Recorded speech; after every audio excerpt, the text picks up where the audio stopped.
Foi unha reunión basicamente de evaluación do estado da xestión dos concellos despois da peor etapa a que tiveron que afrontarse nos últimos 100 anos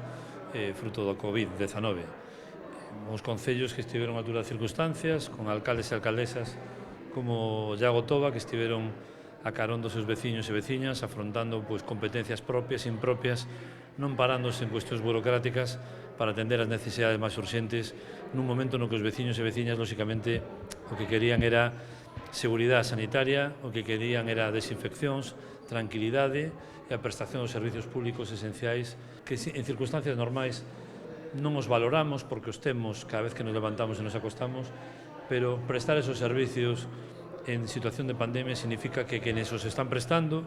os traballadores e traballadoras municipais, os voluntarios e voluntarias de protección civil, os que recollen as basuras, etc., son xente que están tamén arriscando a súa vida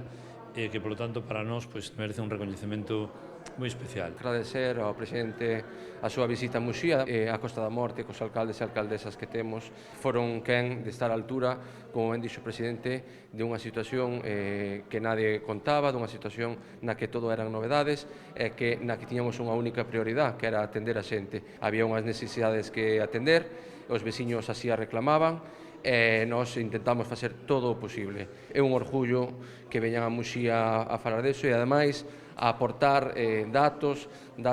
reales, como podan ser as inversións que se van a facer e os cartos que se van a destinar desde a Deputación, que nos permiten tamén traballar na reconstrución, se pode falar desa forma, da normalidade